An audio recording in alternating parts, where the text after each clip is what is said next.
And that's the tooth here. You can see a palatal sinus tract right there. Right? Okay. So, again, I discuss options with the patient. We can redo the root canal, or if you don't like that option, you can extract the tooth. And again, if the patient can't decide what they want to do, I don't force them to make a decision right then and there while they're sitting in the dental chair. I ask them, you have any questions for me? And patient says no. And if I feel that, if I see that they're, they can't make up their minds, I say, hey, listen, you've had this infection for many years. Another couple of weeks will not affect things much.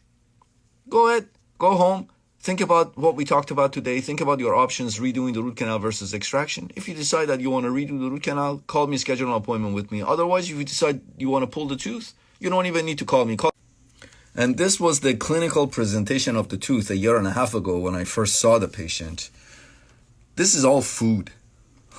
It was just so much food in the endo axis. There was a little bit of cavity left, but the rest of the endo axis was filled with food.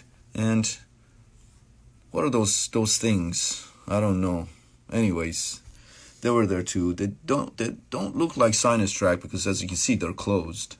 And the other side didn't have these. The right side I didn't see these on the right side, so I don't know. But they're closed. I don't know what these were. But anyways, could be perhaps maybe the normal anatomy of the left side of her gingiva. But again, the endo axis was filled with food a year and a half ago when I saw her. So I discussed options with the patient, and she wanted to really try to save the tooth. Look what I found.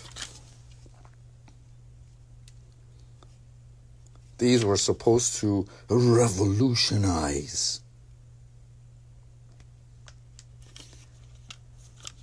the endo industry. Plastic endo. These used to be pretty hip many years ago, and look how many of them I went and bought. So dumb of me. These are endo tips, and they were supposed to be just you could just use them for a few times and then toss them because they were cheap.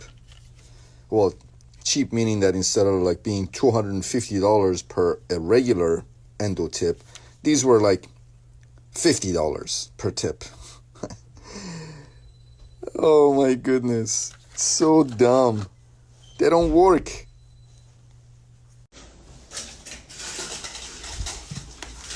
All right, so if you do endo, I strongly recommend this unit.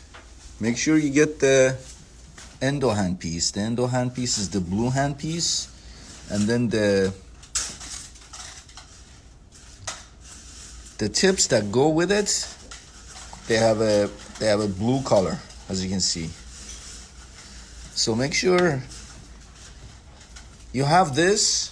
This is what I use when I'm looking for MB2s, when I'm looking for middle mesials, when there's a pulp stone in the pulp chamber and I'm trying to dislodge, when there's a broken file in the canal, I use this ultrasonic unit and handpiece to remove it. And then, of course, ultrasonic irrigation and activation. This is a E-Flex S Shaper 1 file, okay, by 8 Teeth. I probably used this file 50 times. Of course, we sterilize them after each patient. But darn thing would not break, all right? So finally, I just had to retire it. I said, it's not worth it. Again, I probably used it 50 times. And before he breaks, I just said, forget it. I'm just going to retire it before it breaks. It's going to break. I probably could have used it another 50 times. But sometimes just, I said, forget it. So we removed. that goes to show you how awesome the quality of these files are. That I used it 50 times and it didn't break, and I had to retire it. I said forget it, and I retired it. I told the girls, said just remove it, replace it with the new one. But these are really good files, let me tell you. 8 Teeth did a good job with these. You see, it's still intact. And these are, of course, heat and memory NiTi files. They're great files, let me tell you. I just had a very interesting discussion with a follower. He's working on a tooth, a premolar tooth, one canal, pretty straightforward, irreversible pulpitis, and he can't stop the bleeding. So he's instrumented to length. He showed me the mid-treatment radiograph with the gutta percha to working length, and he can't stop the bleeding, so he brings the patient back, he temporizes the tooth, brings the patient back, accesses the tooth once the patient comes back a few days later. He tries to complete the root canal obturate, but the tooth continues to bleed. So I look at the PA and there's no periapical lucencies or anything. So I asked him, I said, perhaps maybe you instrumented beyond the apex. And he said, no, there is no over instrumentation.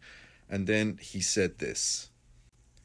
He said, I keep irrigating with Hypo, with sodium hypochlorite, and I keep getting bleeding. I keep irrigating with Hypo, and just, I try to dry the canal, and I can see blood again, filling up the canal. And I go back in and I irrigate again with Hypo, and the same thing happens over and over again. And he's tried, as I said, multiple times, temporized the tooth, brought the patient back a few days later, same thing, just bleeding from the canal as he goes back in to irrigate the canal with Hypo. What's happening here is what he's doing.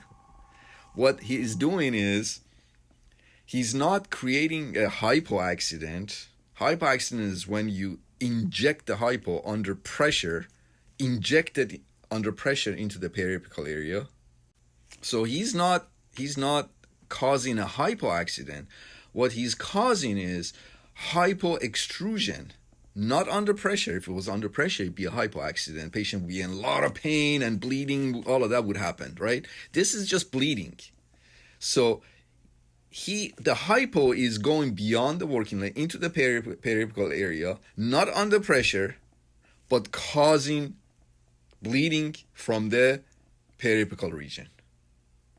So it's his doing. So I told him that. I said, stop irrigating with Hypo. Stop the bleeding. You can go to my highlights. I'll teach you exactly how to stop a bleeding canal. All right. You can stop the bleeding, and be careful. I'll just go to my highlights. I'll show you exactly what to do. But that's his doing. What he's doing is causing the bleeding.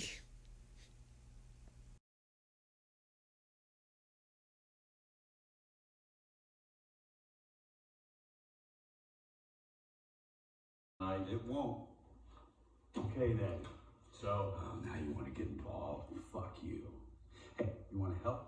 Why don't you call your boss and have her clear out the parking garage? We can take the body down to the tarp. You're joking. You have to clean the surveillance anyway. I keep getting messages about this portable X-ray unit by 8 Teeth. It's called Hyperlight. This is an excellent unit. As you can see, it's extremely light, portable, and the messages I get are usually about whether or not this unit is safe. It is safe. It's very extremely safe. If it wasn't safe, it wouldn't have been FDA approved. So as long as you stand behind the unit, you're okay. You see that? Circular piece here, that protects you from scatter radiation. As long as you stand behind it, you're okay. You get no radiation. All right, so it's very safe, very safe.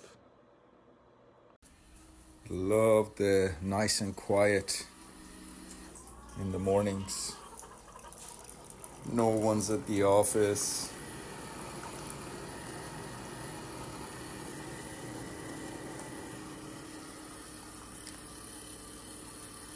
I hope you do the same. Come in hour or two earlier than your staff. Go over your day, go over your cases. What type of files I use? I don't use NiTi files, but if I ever use NiTi files, I use these files. And I like them. They're eFlex S by 8 Teeth. eFlex S. They're great files. They're basically knockoffs of ProTaper files. And I promise you, this company in China that makes these files is the same exact company that makes the ProTaper files. They make both of them on the same assembly line. They just get packaged differently. One gets a ProTaper packaging and stickers, and the other one gets these. So they're pretty much the same. Do you want to get good, really good at endo? Well, you take out what you put in. Have you heard this saying? You take out what you put in. You can't just sit on your butt and say, I want to get good at something. If you want to get good at something, then you need to give it an effort, maximum effort. Pathways of the pulp. Anatomy. Extracted teeth. I have posted 2,333 posts so far, and many stories, some of which I've highlighted.